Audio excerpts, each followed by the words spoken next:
Drakheir is a new roguelike gesture-based RPG on App Lab that strives to make spellcasting the best possible experience it can be.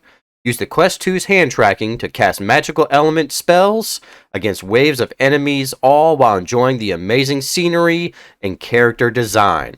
This game is very unique with intelligent AI as well, but does it hold up in the new wave of hand tracking games? Let's find out as we take a deep dive into my thoughts on this magical game. For settings, there's not much for us to say. The only option is going to be for the vignette, which is kind of disappointing, but it does allow you to sit or stand via the headset tracking, so that's a plus.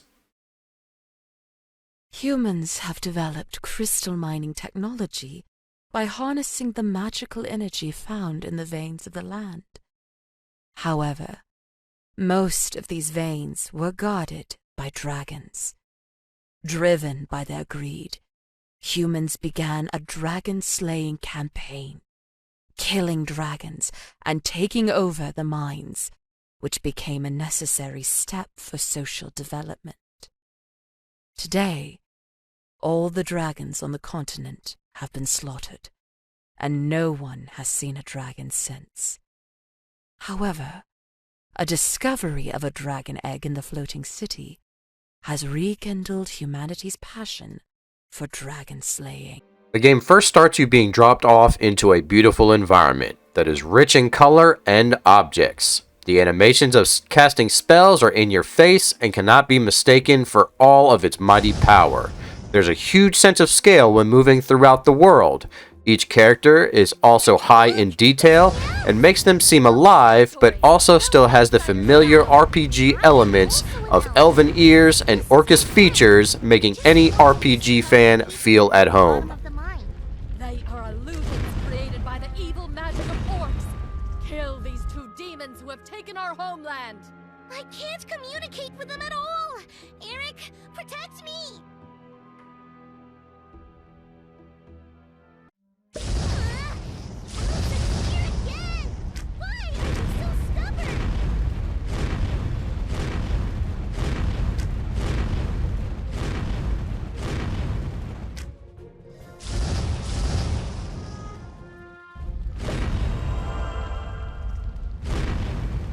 Come and exchange items with Crystal here.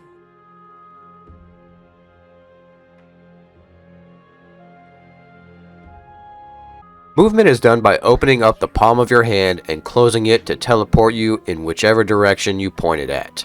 It feels awkward at first, but once you get the hang of it, it's pretty smooth. There's also another locomotion movement which felt very unstable to me and could only make it work by accident. You are supposed to point your hand in the direction of movement you want to go and lean your head into that direction, causing the character to move smoothly. Like I said, I'm not sure if it's the optimization or not, but I could rarely get this to work properly. But when it did, it worked great. Magic is given to you by a mysterious hooded ghost-like figure with which you can purchase spells and magic items to aid you along your journey. The first spell that you automatically get is a fireball, which seems to be the most deadly of all the elements in this demo. There are several other spells such as ice and even a massive firestorm that rains down for an AoE effect.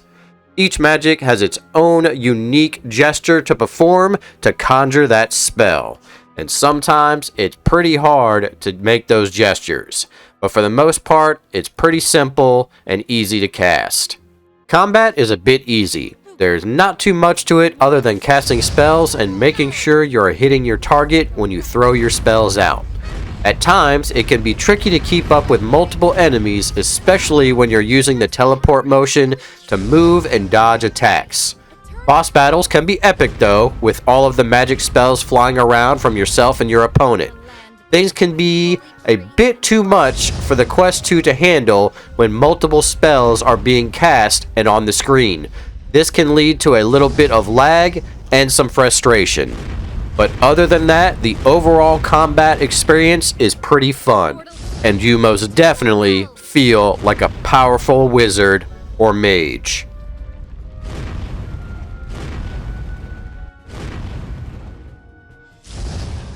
Drakheir is most definitely an innovative game. It shows what could be done with the game development for hand tracking and is paving the way for the future. While the gestures and mechanics are fairly simple, sometimes they are limited by the hardware that the game is on. The story and the environment are beautifully crafted and give you exactly what you want from an RPG while being immersed in the activities of casting spells like a real battle mage. The optimization of this game will most definitely tell what the future holds for it, and as far as the limits it can be pushed. I can't wait to see what the rest of this game looks like because the demo had me wanting more even with the small issues it had. The future of this game is looking bright, especially with the Quest 3 around the corner and the more patches that come with it. So as always, if you like what you saw, make sure you like, comment, subscribe, hit that notification bell, and we will see you on the next episode. Thanks for watching.